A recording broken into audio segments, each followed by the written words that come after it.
offseason of will he or won't he when it comes to Aaron Rodgers' future in Green Bay. He was on Pat McAfee yesterday doing his typical abstract, hypothetical, rebuild versus recharge speech. Maybe I'll be back. Maybe they don't want me. I need time. Yada, yada, yada. I would personally say there's 60 million reasons to believe he'll be a Packer, but alas, we're going to humor this thing with our Super Bowl champion, Keyshawn Johnson, who's here to give us the damn list on potential landing spots for Aaron Rodgers should he no longer be a Green Bay Packer. So give me this list and start with number 4, Key. Hell, he can get that money from almost anywhere, right? So let's start at number 4. The San Francisco 49ers, and I know you're sitting there thinking, why the 49ers? Yeah. They got a slew of quarterbacks, but here's what I would say. If he becomes available, he's a Northern California kid. You can figure out the money. You also, if there's compensation needed, you can figure that out. You move Trey Lance, give him to Green Bay. Brock Purdy takes a step back. Even if Brock Purdy makes a deep run into the Super Bowl and he loses that particular game, and he learns from Aaron Rodgers after a couple years, he then takes over because you got him on a short contract where there's not a lot of money left. And how much time does Aaron Rodgers truly have? The offensive system doesn't change much from Green Bay to San Francisco under Kyle Shanahan. And then potentially a trade piece with Trey Lance sitting there as well. All right, number 3, Key. Number 3, the Las Vegas Raiders. We know that they need a quarterback. It opens up. It reunites him with his target in Devontae Adams. I'm sure Devontae Adams wouldn't mind playing again with Aaron Rodgers now that he knows Aaron Rodgers will be in Las Vegas. He's got Darren Waller. He's got Renfro. They just need to figure out what Josh Jacobs is all about. Shore up that offensive line, make the defense much better, and you get your quarterback of the future for the next several years.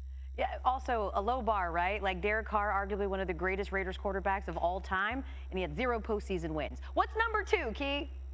Well, the Sunshine State, the Miami Dolphins. Now, you look at Tua and you say, well, Tua's there. Well, Tua has some health concerns and some issues. Maybe he becomes Aaron Rodgers' backup as he continues to get healthy, but he also has a veteran quarterback there that he can learn from. Miami's a great place. There's a no-tax state. Aaron Rodgers can be there with Mike McDaniel as the offensive play caller. Similar system to San Francisco, similar system to the Green Bay Packers, so it's not a huge learning curve. And we've heard Dolphins GM Chris Greer already say, listen, Tua is our starting quarterback next year, but there is a lot of speculation about his health. Finally, Key, the potential best landing spot for Aaron Rodgers if he leaves Green Bay. I think it's the New York Jets. I think it's the New York Jets at number 1. And here's why I say that. You have a young football team with a nice offensive line once they get completely healthy. You got young receiver in Garrett Wilson. You got Davis at the receiver, Moore at the other receiver spot. Breece Hall coming back off injury. You got a championship caliber defense. And why not be a veteran quarterback? Now, look, he will be following in Brett Favre's shoes, but he's done a pretty good job following Brett Favre's shoes so far in Green Bay. Why not make that leap to the Jets? Now, on top of that, here's the caveat. Nathaniel Hackett interviewed for the offensive coordinating job in New York, El. Yeah. So watch that closely. Yes. If he gets that job, that maybe there's a conversation that he can have with Aaron Rodgers to land in New York. And you talk about brand. You talk about all the things that Aaron Rodgers likes to do, the State Farm commercials and the podcasts he's on and all that. How perfect would that be to be in New York and win? Yeah. And win in New York. Yeah. Under the bright lights on a big major market. And to the folks at home, Nathaniel Hackett was Aaron Rodgers' offensive coordinator at Green Bay before getting fired with 1 year. Malika, thank you so much. Saturday night, hey RJ, in South Philly, the Link will be rocking. Jalen Hurts and the top-seeded Eagles hosting Daniel Jones and the Giants. These rivals met twice in the regular season first week. 14 Eagles, won by 26, led by the running game, collecting 253 yards on the ground with 4 touchdowns. Jalen Hurts, 77 yards, 217 in the air on the other side. Daniel Jones, how about a 76 QBR, his highest in a loss this season. Saquon Barkley on facing the Eagles a 3rd time in just over a month. You can learn from the good, the bad, the ugly. Obviously the first game, they got up right away. Offensively, I think we did some pretty good stuff, but we could be a little more consistent. And at the end of the day, we know they're a talented team. They have how many Pro Bowlers, how many All-Pros. They're number 1 team in the NFC for a reason. So it's going to be a tough challenge, but you could definitely go back and look at film and, also, like I said, learn from the good, the bad, and the ugly. Hurts and Danny Dimes, each rushing for over 700 yards this season. According to Elias, their 1,468 combined regular season rushing yards, the most ever in a playoff quarterback matchup. It'll be also the first quarterback matchup in playoff history where both quarterbacks rushed for 700 or more yards in the regular season. We've got reports with both teams, starting with Jordan Ronan, who's with the G-Men. The Jalen Hurts we saw in Week 18 might as well not even exist. Giants defensive coordinator Wink Martindale told me now that Hurts is off the injury report, he expects to see Jalen Hurts, the MVP candidate, on Saturday night. Hurts had just one design run in the Week 18 win over the Giants coming off that shoulder injury. He averaged close to 7 per game this season. As for the bounty that Hurts said is on him in every game, Giants starting linebacker Jarrad Davis said anytime a quarterback gets on a move, that's the guy you want to hit. He later added, the Giants want it to be as physical as possible with Hurts. Now let's check in with Tim McManus in Philadelphia. Well, nobody knows Jalen Hurts like his best friend, A.J. Brown. So Brown was asked what the vibe is around Hurts, who's dealing with that injured right shoulder. And Brown said, quote, the vibe is he's ready to go and ready to do whatever it takes to get the job done. It'll help having Brown by his side. Look at these numbers. When Hurts throws in Brown's direction, he averages 10.29 yards per attempt, 10 touchdowns to 2 interceptions. And Brown very excited to play his first playoff game in the city of brotherly love. He said he was getting chills thinking about playing in front of this blue-collar town on Saturday night and said, quote, these are the opportunities that you live for, and I'm definitely going to put my hard hat on.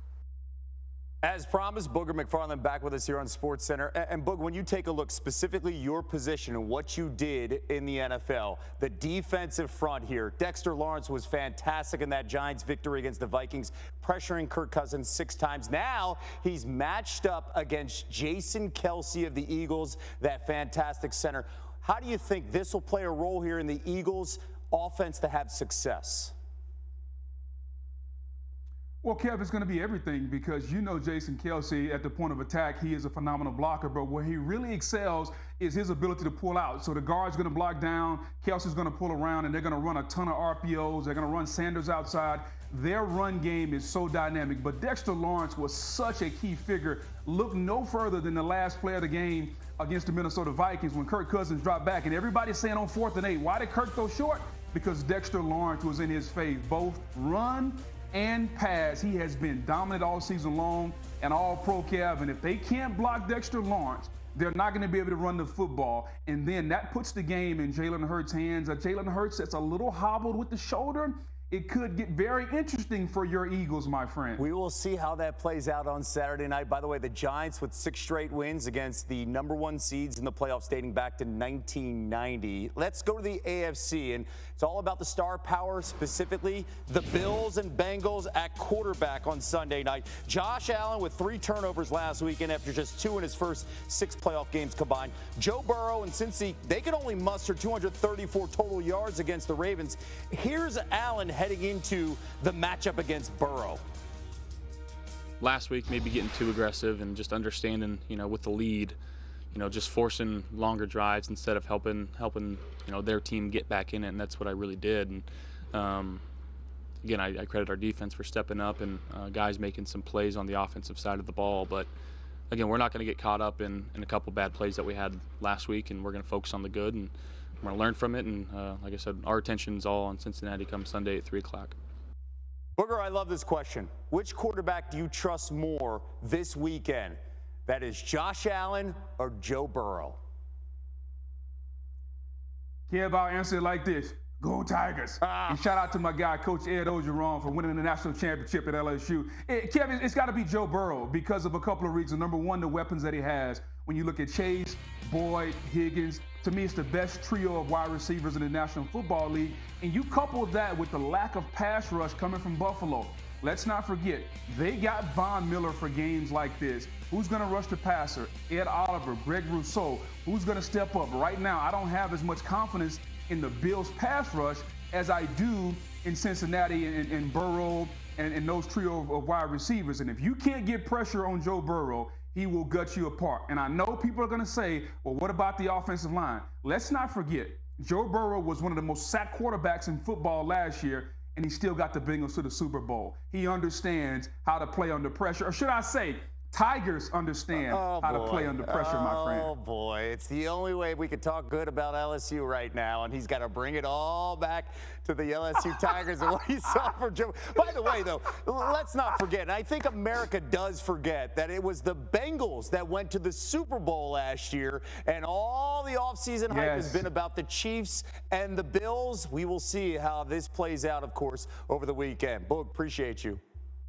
Well, they win because Joe Burrow's got a lot of dog in him, meaning he wins championships. Coming up, if this really is it for Aaron Rodgers in Green Bay, which teams make the most sense as a destination for the four-time MVP? Keyshawn Johnson is back with his damn list when SportsCenter returns, plus the latest details on the investigation into Michigan.